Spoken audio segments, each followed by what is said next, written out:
ఈ రోజే డౌన్లోడ్ చేయండి. మీ ఫేవరెట్ షోస్ చూడండి.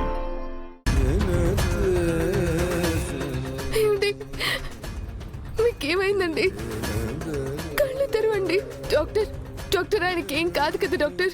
సివియర్ ఇంజురీ అయింది మేడం. ఇంటర్నల్ బ్లీడింగ్ అవుతుంది. ఇమీడియట్ గా సర్జరీ చేయాలి. చేయబోయే సర్జరీ చాలా రిస్క్తో కూడుకుంది.